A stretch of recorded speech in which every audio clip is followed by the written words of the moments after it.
अब जैसे नवरात्र का पर्व जब खत्म होगा उसके बाद दशहरा आता है जिसे हम विजयदशमी के रूप से मनाते हैं और हम अपनी किताबों में यही पढ़ते आए हैं कि बुराई पर अच्छाई का दिन ये होता है। लेकिन मैं अगर आपसे जानना चाहूँ हमारे धार्मिक ग्रंथों के हिसाब से, हमारे शास्त्रों के हिसाब से, हिंदू धर्म के हिसाब से कितना महत्व है विजयदशमी का? रंजना जी, दशमी तिथि तो हर 15-15 दिन पर आती है। एक सर्किल है, उस सर्किल से हर 15वें दिन दशमी तिथि होती है। लेकिन आनंद की बात यह है कि विजया, यह जो विशेषण लगाया गया वह इसी दशमी के आगे लगाया गया जो आश्विन के नवरात्र के 9 दिन बाद आती है। ऐसा क्या कारण है कि इसको विजयादशमी कहा जाता है? ऐसा होता था प्राचीन काल में कि जब आषाढ़ एकादशी से चातुर्मास से प्रारंभ हो जाया करता था तो 2 चीजें रुक जाया करती थी।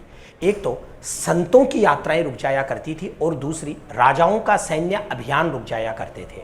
राजा लोग इस वर्षा काल में, श्रावण में, भाद्रपद में और आश्विन तक, वर्षा के बाद जब नदी, जलाशय, तालाब इत्यादि भर जाया करते थे तो संत लोग चातुर्मास करते थे और राजा लोग अपनी यात्रा को विराम दे दिया करते थे। उसके बाद आश्विन शुक्ल दशमी को, जिसको विजयादशमी कहा जाता है, उस दिन श्रवण नक्षत्र होता है। इस श्रवण नक्षत्र में राजा लोग अपने अस्त्र शस्त्रों का पूजन किया करते थे। 9 दिन तक शक्ति का पूजन करने के बाद 10वें दिन शक्ति के रूप में समस्त राजघरानों में, विशेषतः क्षत्रियों में, राजपूतों में शस्त्र पूजन करने की एक अनादि शास्त्रीय सुदीर्घ परंपरा है। इस शस्त्र पूजन को हमेशा श्रवण नक्षत्र में आश्विन शुक्ल दशमी पे किया जाता था। आज भी भारतीय सेना और पुलिस महकमे में इस विजयादशमी पर्व पर अपने अस्त्र शस्त्रों का पूजन होता है। हम लोग हर बार चित्र देखते हैं टीवी चैनल्स पर, अखबारों में कि किस प्रकार से भारत के रक्षा मंत्री तक उन कार्यक्रमों में सम्मिलित होते हैं। अब ऐसा इस विजयादशमी पर क्या हुआ यह है कि भगवान श्री रामचंद्र जी महाराज किष्किंधा से इसी दिन लंका के लिए भगवान राम ने प्रस्थान किया था, श्रवण नक्षत्र में अपने अस्त्र शस्त्रों का पूजन करके। लेकिन लोक में एक बात यह चल पड़ी कि विजयादशमी पर भगवान श्री राम ने रावण को मारा। वास्तव में यह बात शास्त्र के अनुसार तो नहीं है, लेकिन हुआ ऐसा कि नवरात्र के 9 दिन तक गांव-गांव, शहर-शहर, ढाणियों में रामलीला के आयोजन होते हैं। और रामलीला में जो पहले नवरात्र से रामलीला प्रारंभ होती है, उसमें 10वें दिन भगवान श्री राम रामलीला के दौरान रावण का वध करते हैं। आरंभ में तो यह मंचन मात्र था। धीरे धीरे रामलीलाओं में खपच्चियों को या पुतले को एकत्र करके रावण की आकृति बनाकर यह प्रारंभ किया गया कि भगवान राम के द्वारा उस रावण के पुतले को मरवाया जाए, जिससे वह एक रोमांचक करने वाला दृश्य हो सके। धीरे धीरे लोगों में यह धारणा ही बैठ गई कि विजयादशमी पर भगवान श्री राम ने रावण को मारा।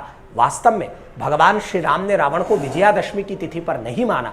उस दिन तो वे महाराज वानर राज सुग्रीव व वीर हनुमदादि के साथ किष्किंधा से लंका के लिए उन्होंने श्रवण नक्षत्र में प्रस्थान मात्र किया था। अतः विजयादशमी शस्त्रों को पूजन करने का दिन है। अब शस्त्र पूजन के साथ ही इस दिन कुछ अन्य कृत्य और किए जाते हैं, जैसे शमी का पूजन किया जाता है। शमी का मतलब है खेजड़ी का वृक्ष। खेजड़ी के वृक्ष को हमारे यहाँ परम पवित्र माना जाता है। तुलसी के वृक्ष के समान ही शमी, खेजड़ी का वृक्ष पवित्र होता है। श्रीमद् वाल्मीकि रामायण में हनुमान जी ने लंका से वापस लौटकर भगवान श्री राम को यही कहा कि भगवती जानकी लंका में वैसे पवित्र हैं जैसे सभी वृक्षों एवं वनस्पतियों में शमी अर्थात खेजड़ी का वृक्ष पवित्र होता है। तो शमी का पूजन किया जाता है। एक नीलकंठ नाम का पक्षी है, उसका दर्शन किया जाता है। यह विजयादशमी की सनातन व अनादि परंपरा है। बिल्कुल गुरुजी, और बहुत खूबसूरती से आप बता रहे हैं। कई बातें ऐसी होती हैं जो शायद हम किताबों में भी उतना नहीं समझ पाते, और यही कोशिश हमारी रहती है कि आप जैसे विद्वानों को जोड़ें और जितना ज़्यादा हो सके इस चीज़ की जानकारी, हमारे पावन पर्वों की, हमारे त्योहारों की, हमारे इतिहास की सारी जानकारी हम दर्शकों तक पहुँचा सके। बहुत खूबसूरती से, विस्तार से आपने तमाम सवालों के जवाब दिए। बहुत शुक्रिया शास्त्री जी हमारे साथ जुड़ने के लिए। नमस्कार। जहाँ भक्ति है हर शब्द में, कथाओं में छिपे हैं दिव्य रहस्य, और ज्योतिष देता है जीवन को दिशा। धर्म से जुड़ी हर बातों को जानने के लिए हमारे चैनल स्तुति को सब्सक्राइब करें। चैनल पर जाने के लिए इस लिंक पर क्लिक करें।